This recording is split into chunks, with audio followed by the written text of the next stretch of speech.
Hello friends, today we shall go for Beehive, poem number 5, A Legend of the Northland. Chapter 5 के and में ये poetry, इसलिए हम उसको पोएम 5 कहेंगे. Chapter 5 the snake and the mirror, वो आपके कोर्स से एक्सक्लूड किया, निकाल दिया है. वो लेसन आपको नहीं है, लेकिन उस लेसन के एंड में जो एक पोएट्री है लीजेंड ऑफ नॉर्थलैंड, वो आपके कोर्स में इंक्लूड की है.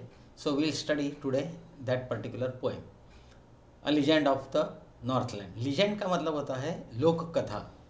लोक कथा यानी छोटी स्टोरी जिसमें कुछ मॉरल है एंड में, और ये किसने लिखी, कब लिखी, कहाँ लिखी, ये पता नहीं चलता है.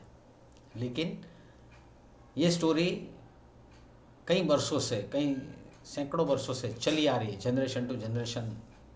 पेरेंट्स अपने बच्चों को बताते आ रहे हैं, और उसके एंड में एक बहुत ही अच्छा लेसन सीखने मिलता है, एक सबक सीखने मिलता है. इस लीजेंड में कौन सा है? ये नॉर्थलैंड जो कंट्री है उसकी एक लीजेंड है. अब लीजेंड्स जो होते हैं किसी भी कंट्री के हो, किसी भी लैंग्वेज के हो, उसमें मॉरल तो होता ही है. So for moral at least we should learn such legends, जितने भी हमको मिल सकते, कहीं के भी हो, चाहे वो चाइना के हो, चाहे वो अफ्रीका के हो, चाहे ऑस्ट्रेलिया के हो, ब्राज़ील के हो, यूएसए के हो, कोई भी हो, वो हमें मॉरल सिखाते हैं. हमारी कंट्री के में भी अलग अलग लैंग्वेजेस बोली जाती है, और हर लैंग्वेज के अंदर ऐसे लीजेंड्स होते हैं. ओरिया लैंग्वेज में, मलयालम में, पंजाबी में, गुजराती में, मराठी में, हिंदी में बहुत सारे लीजेंड्स होते हैं. If you learn those legends we can get good moral for ourselves, and we can even teach the same thing to others also. Let us see. This poem narrates the legend of an old lady who angered Saint Peter because of her greed. ये एक ऐसी poem है जो बता रही है, एक ऐसा लीजेंड समझा रही है, जिसमें एक ओल्ड लेडी, बूढ़ी औरत ने सेंट पीटर को गुस्सा दिलवाया या गुस्से कर दिया. सेंट पीटर उस ओल्ड लेडी पर गुस्सा हो गए. क्यों? बिकॉज ऑफ हर ग्रीड, उसकी लालच के कारण. उसने लालच दिखाई, जिसके कारण संत पीटर जो थे, सेंट यानी संत, साधु, महात्मा, वो महात्मा पीटर जो थे वो उसके ऊपर गुस्सा हो गए. तो इसमें ऐसा क्या है? Let us see. Away away in the Northland where the hours of the day are few and the nights are so long in winter that they can not sleep them through. वो कहते हैं कि दूर दूर एक country है जिसका नाम है नॉर्थलैंड, जहाँ पर दिन का टाइम जो है, the hours of the day means the time of the day time is very short and the nights are very long because of winter. Winter में यही होता है. विंटर में हमेशा किसी भी जगह पर, वर्ल्ड में कहीं पर भी, विंटर में हमेशा डे टाइम शॉर्ट होता है और नाइट टाइम लॉन्ग होता है. ऐसा ही नॉर्थलैंड में था. लेकिन उस रात में, वो रातों का जो टाइम होता था, that they can not sleep them through, मतलब वो ऐसी चिल्ड विंटर्स की नाइट होती थी जिसमें लोग ठीक तरह से सो नहीं सकते थे. कितनी भी लंबी रात होती थी, लेकिन उसमें सोने के बाद जब सुबह उठना होता था, तो जो तकलीफ़ हमें होती है विंटर नाइट में से सुबह जागने की, वही वहाँ पर देखिए कौन बाहर निकले रजाई में से, हमने ब्लैंकेट ओढ़ के रखा है, इसमें से कौन बाहर निकलेगा. So there was the same feeling. Where they harness the swift reindeer to the sledges when it snows. और वो ऐसी कंट्री थी जहाँ पर लोग एक जगह से दूसरी जगह, स्नो पर मूव करना तो चल नहीं सकते, एक जगह से दूसरी जगह चल नहीं सकते कंफर्टेबली, बहुत धीरे धीरे चलना पड़ता है क्योंकि हमारा पैर उस स्नो में उतर जाता है. तो वहाँ पर स्लेज यूज़ करते हैं. स्लेज यानी जिसको व्हील नहीं होते, जैसे हमने क्रिसमस के अंदर हम देखते हैं कि स्लेज, जैसे हम सांता क्लॉज को देखते हैं, वो स्लेज लेके आता है, उसको खींचने के लिए वहाँ पर दूसरे कोई एनिमल कंफर्टेबल नहीं थे. लेकिन रेंडियर जो है उस एरिया में रहता है, हिरन जैसा नज़र आता है, जिसको बड़े बड़े और जालीदार सींग होते हैं, that is called reindeer. That can walk and run comfortably on the snow. तो जिस तरह से हम बैलगाड़े में बैल लगाते हैं, घोड़ा गाड़ी में घोड़ा लगाते हैं, वैसे वहाँ पर स्लेज को खींचने के लिए रेंडियर लगाए जाते हैं. एक दो depends on the length and breadth of the sledge. छोटी स्लेज होती है तो एक रेंडियर उसको खींच सकता है. ज़्यादा लोग बैठने वाले स्लेज बड़ी है तो दो रेंडियर होते हैं, तीन चार रेंडियर होते हैं. So here it is says that where they harness the swift reindeer, जहाँ पर to the sledge when it snow, जब स्नो गिरता है तो उनकी स्लेज को वो लोग स्विफ्ट यानी फास्ट चलने वाला रेंडियर बांधते हैं। हार्नेस का मतलब यहाँ पर बांधना। स्विफ्ट है रेंडियर जो बहुत फास्ट भाग सकता है स्नो में भी। तो जब वहाँ पर उनके कंट्री में स्नोफॉल होता है तो वो चल नहीं सकते रोड पर और बर्फ़ हो जाता है, तो इसलिए वो स्लेज निकालते हैं और स्लेज को वो स्विफ्ट दौड़ने वाला रेंडियर बांधते हैं, हार्नेस करते हैं। And the children look like bears cubs in their funny furry clothes. और छोटे बच्चे, इतनी ठंडी होती है, हमारे यहाँ नॉर्मल ठंडी है तो भी अपनी ये हालत हो गई है कि अपनी बॉडी को कवर करो, बराबर। अपने यहाँ तो टेम्परेचर 11-12 डिग्री सेल्सियस होता है, वहाँ पर तो माइनस में टेम्परेचर होता है। तो वहाँ नेचुरली छोटे बच्चों को घर के अंदर रखना है, घर को वार्म रखना है, और बाहर निकलने का तो कोई स्कोप ही नहीं, क्योंकि बाहर हर जगह पर स्नो है। तो वहाँ बच्चों को फरी क्लोथ्स यानी फर वाले क्लोथ्स जो होते, वुलन क्लोथ्स जो होते वो पहनाते, और बच्चों को इसी तरह से सब पैक कर देते हर तरह से। सो दे लुक लाइक बेयर्स कब, जैसे वो रीछ होता है, रीछ के जो छोटे बच्चे होते हैं पूरे ब्लैक उनके बाल होते हैं और कैसे लगता है, तो वैसे वो बच्चे लगते हैं। And the children look like bears cub. और वहाँ पर उस कंट्री में विंटर में बच्चों को ऐसे वुलन कपड़े पहना देते हैं उनकी पूरी बॉडी कवर हो जाए, तो they look like bears club. And why they look like bears club, because they are wearing furry clothes, fur वाले क्लोथ्स पहनते हैं और इसलिए वो फनी नज़र आते हैं, बड़ा मतलब उनको देख के क्यूट लगते हैं वो। They tell them a curious story. फिर पेरेंट्स जो होते हैं या घर के मेंबर जो होते हैं उन छोटे बच्चों को फिर क्यूरियस स्टोरी कहते हैं, एक बड़ी मज़ेदार कहानी कहते हैं। I don't believe it is true. Poet खुद कहता है कि मैं मानता नहीं कि ये सच होगा, ये जो कहानी जो कही जाती है वो सच होगी, ऐसा मैं नहीं मानता हूँ। एंड येट, और फिर भी, you may learn a lesson if I tell the tale to you. लेकिन अगर मैं ये कहानी आपको सुनाऊँ, कहूँ, तो आप उसमें से लेसन सीख सकते हो। दे tell them a curious story, I don't believe it is true. टीस एपोस्ट्रोफी, टीस का मतलब होता है it is true. And yet you may learn a lesson, और फिर भी अगर आप चाहो तो उसमें से एक लेसन लेना सकते हो। If I tell, TELL tell यानी कहना, if I tell the tale, दोनों का प्रोनाउंसिएशन सेम है। TALE टेल यानी कहानी, TALE टेल यानी story. So if I tell the tale to you, अगर मैं ये कहानी आपको सुनाऊँ तो आप उसमें से कुछ मॉरल सीख सकते हो। Once when a good saint Peter lived in the world below. एक टाइम था, आज से कई सालों पहले, एक अच्छे संत महात्मा पीटर इस धरती पर रहते थे। बिलो यानी नीचे। ऐसा माना जाता है कि साधु संत महात्मा स्वर्ग में होते ऊपर, लेकिन एक साधु संत महात्मा पीटर नाम के जो थे वो नीचे धरती पर रहते थे। और ये साधु संत महात्मा क्या करते हैं, लोगों का हमेशा भला ही करते, लोगों की भलाई के लिए वो सिंपल लाइफ जीते और लोगों को अच्छी बातें सुनाते। So once when the good saint Peter lived in the world below and walked about it preaching just as he did, you know. आपको पता है कि वो पूरे दुनिया भर के हर जगह पर, हर देश में हर जगह पर जाते थे और प्रीचिंग यानी उपदेश देते। प्रीचिंग करना यानी उपदेश करना, यानी लोगों को भलाई सिखाना, लोगों को अच्छी बातें सिखाना ताकि लोग अच्छी तरह से रहें। He came to the door of a cottage. वो चलते चलते पूरे कई जगह पर घूमे और चलते चलते एक छोटी सी झोंपड़ी थी, कॉटेज यानी झोंपड़ी, एक झोंपड़ी के दरवाजे तक आए और उन्होंने नॉक किया। He came to the door of a cottage in travelling around the earth. इस अर्थ को घूमते घूमते, मतलब इस अर्थ के अलग अलग कंट्रीज में घूम रहे थे।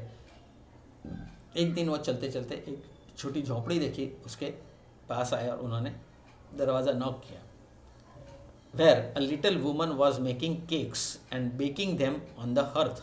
जहाँ पर एक छोटी लेडी यानी बूढ़ी औरत, एक बूढ़ी औरत रोटी बना रही है। केक्स का मतलब लेना है रोटी, આપણે ગુજરાતીમાં જેને રોટલા કહીએ, રોટલા, બાજરીના રોટલા, જુવારના રોટલા. They are thick in size and they are round, so they are considered as cakes.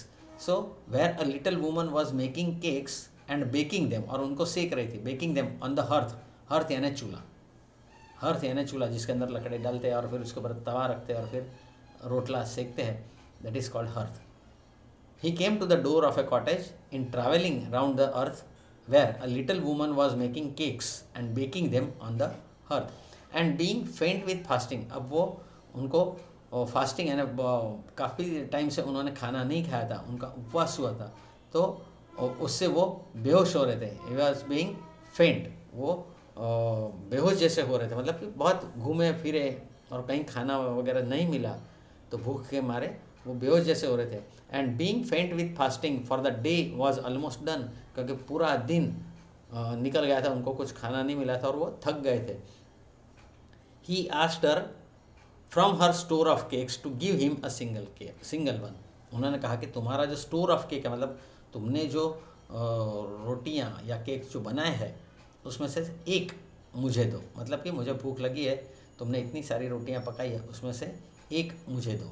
अब वो जो ओल्ड लेडी थी उसको ये पसंद नहीं आया कि मैं क्यों दूँ, वाई शुड आई गिव, ये कौन है, तो ऐसे तो बहुत आएंगे, सबको थोड़ी दूंगी मैं तो भूखी रह जाऊँगी। तो वो लेडी जो थी वो बड़ी असमंजस में आ गई, कंफ्यूज हो गई कि अब मैं क्या करूँ, मैं देना तो नहीं चाहती पर अब देना पड़ेगा। So she made a very little cake. तो उसने क्या किया, जो आटा उसने गूंदा था जिसमें से वो रोटी बना रही थी, केक बना रही थी, उसने थोड़ा सा आटा लिया, बड़ा रोटला नहीं बनाया, छोटा सा बनाने के लिए उसने थोड़ा सा आटा लिया और उसका उसने केक यानी रोटला बनाया। बट एज इट बेकिंग ले, पर उसने वो जब तवे पर डाला उसको बेक करने के लिए कि चलो अब मांग रहा है तो देते तो, लेकिन थोड़ा सा आटा लेकर उसका छोटे सा तो रोटला बनाया और उसको जब वो बेक कर रही थी, शी लुक्ड एट इट, उसने उसको देखा, उस छोटे टुकड़े को रोटली बनाई उसका वो देख रही थी।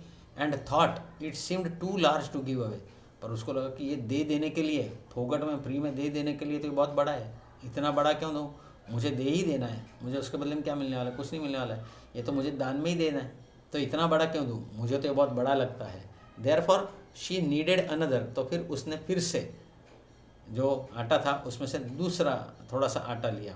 And steel a smaller one, और पहला जो अब छोटा बना था उससे भी छोटा उसने रोटला अपने हाथ से बनाया और and still a smaller one, but it looked when she turned it over as large as the first had done.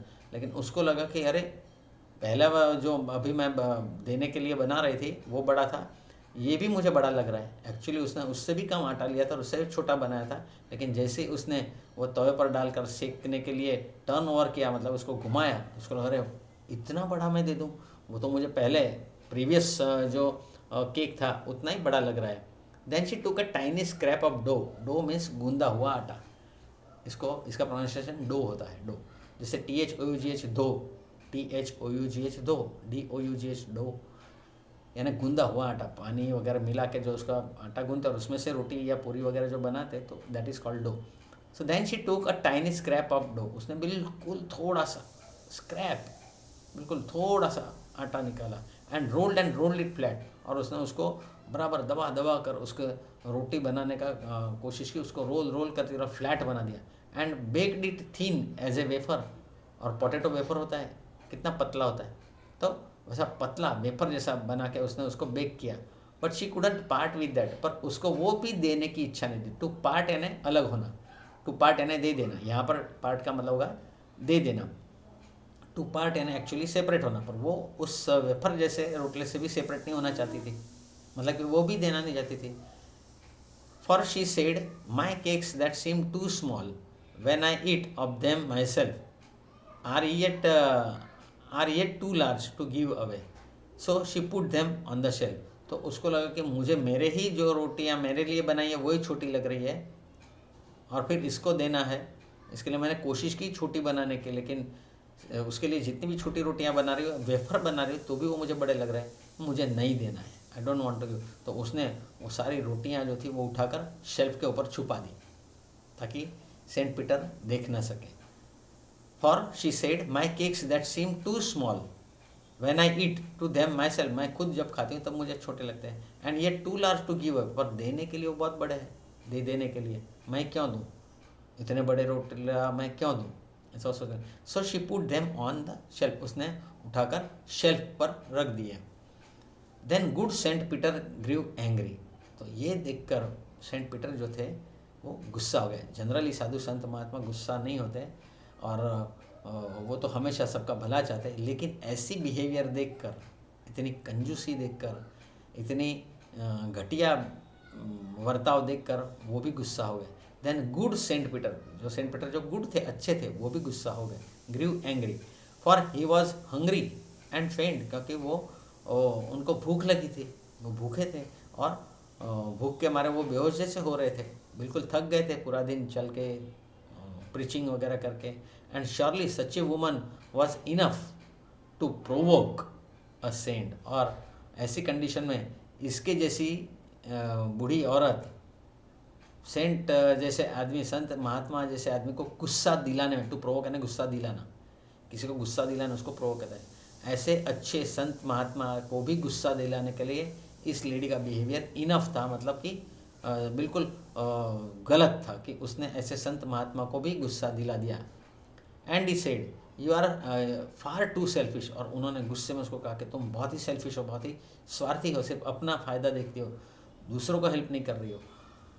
And he said you are far too selfish, तुम बहुत ही स्वार्थी हो, to dwell in human form, इस इंसान के रूप में तुम्हें जीने का हक, अधिकार नहीं, हक नहीं।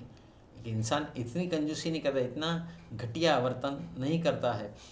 ह्यूमन फॉर्म है ना, ह्यूमन शेप, तुम इस ह्यूमन शेप में हो तो ह्यूमन को ह्यूमन की तरह बिहेव करो ना, तुम इतनी कंजूसी क्यों कर रहे हो। And he said you are far too selfish to dwell in a human form, to have both food and shelter and fire to keep you warm.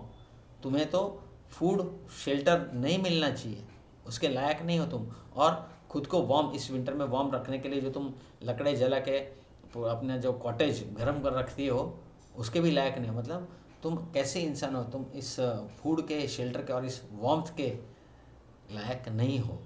Now you shall build as the birds do. अब मैं तुम्हें श्राप देता हूँ, अब तुम हमेशा अपने लिए बिल्ड करोगे, मतलब कि तुम बर्ड की तरह अपना नेस्ट जो है, घोंसला जो है, माड़ो, पक्षीनो माड़ो कहेवाय, घोंसला जो है वो खुद बनाओगे। नाउ मतलब वो ऐसे कहते हैं कि मैं अब तुम्हें श्राप देता हूँ कि अब से तुम बर्ड की तरह अपना खुद का घोंसला बनाओगी, अपना नेस्ट बनाओगी। And shall get your scanty food, और तुमको फूड भी जो मिलेगा वो बहुत ही कम मिलेगा। आपने देखा होगा बर्ड्स यहाँ वहाँ अपना फूड ढूंढते रहते, they are in search of the food. कभी आपने देखा है कि बर्ड बिल्कुल मस्ती से खा के आराम से बैठ गए, सामने उनके सामने बहुत सारे दाने हैं और वो आराम से बैठे हैं? नहीं, कभी नहीं। उनको बहुत सर्च करना पड़ता है, सर्च करके वो दाने खा लेने पड़ते हैं। सो उन्होंने ये भी श्राप दिया कि and shall get your scanty food, अब तुमको तुम्हारी लाइफ में तुमको फूड जो मिलेगा वो बिल्कुल कम मिलेगा। By boring and boring and boring all day in the hard dry wood, तुमको हार्ड जो लकड़ा होगा, मतलब स्टेम जो होगा ट्री का जो ट्रंक होगा, स्टेम जो होगा वो बड़ा हार्ड होगा, उसको तुम्हें बोरिंग करके आना है, अपनी चोंच से उसको डिगिंग करके और फिर अपना फूड ढूंढना पड़ेगा। मतलब कि उन्होंने श्राप दिया कि मैं तुमको पक्षी बना देता हूँ, पंछी बना देता हूँ, और बर्ड की तरह तुम भी अपना घोंसला बनाओगी, तुम्हें बहुत स्कैंटी फूड मिलेगा, और उसके लिए भी तुमको पूरा दिन ड्राई वुड जो होगा, ट्रंक जो होगा, उसको अपने बीक से, अपने चोंच से उसको बोरिंग करके और फूड ढूंढना पड़ेगा। मतलब कि उसको बर्ड बनाने का श्राप दे दिया। Then up she went through the chimney, और वो पक्षी बन गई, उनके श्राप से वो पक्षी बन गई, और वहाँ से अपने उस कॉटेज में से उड़ के, जो चूल्हे के ऊपर चिमनी रखते हैं बाहर धुआं निकलने के लिए, उस चिमनी में से वो बाहर बर्ड बन के निकल गई। नेवर स्पीकिंग ए वर्ड, वो एक भी वर्ड बोल नहीं सकी। Then up she went through the chimney never speaking a word, and out of the top flew a woodpecker, और वो पक्षी जो था वो टॉप जहाँ से धुआं निकलता है चिमनी में से, वहाँ से वो बाहर निकली तो वो वुड पेकर बन गई। बाहर निकलते निकलते वो वुड पेकर बन गई। For she was changed into A bird, क्योंकि वो अब ह्यूमन बीइंग से बर्ड बन चुकी थी।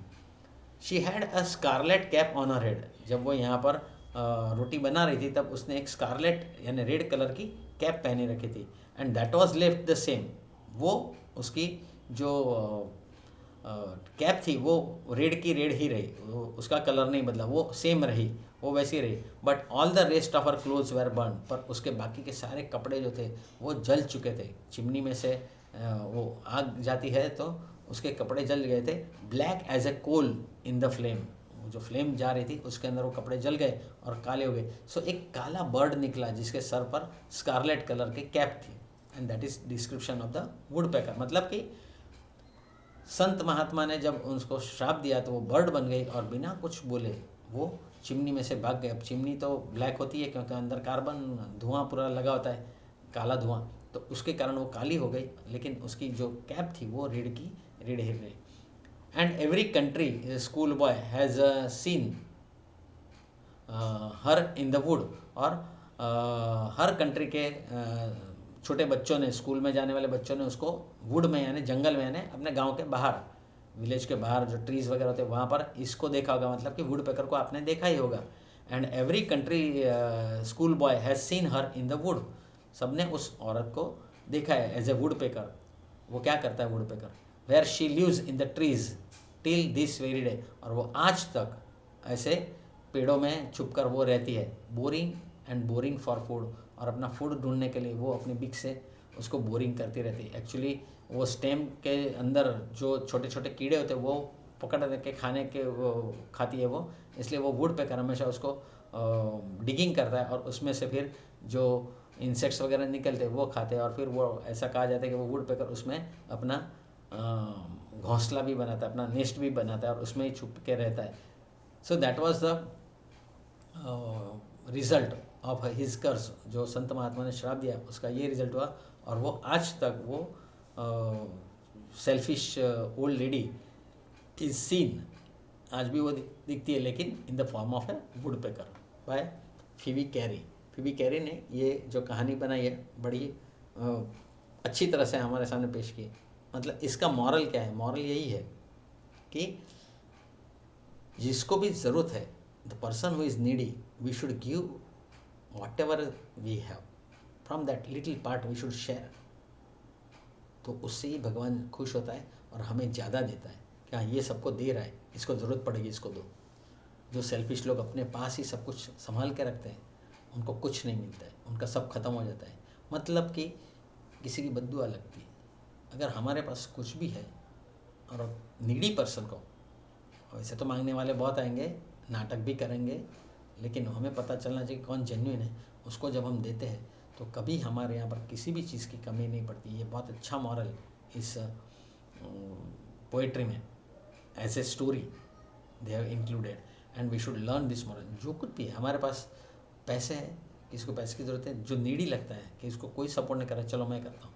खाना है, अनाज है, कपड़े हैं, इसको ठंडी लग रही है विंटर में, हमारे पास पड़े रहते हैं, चलो उसको कपड़े दे देते हैं।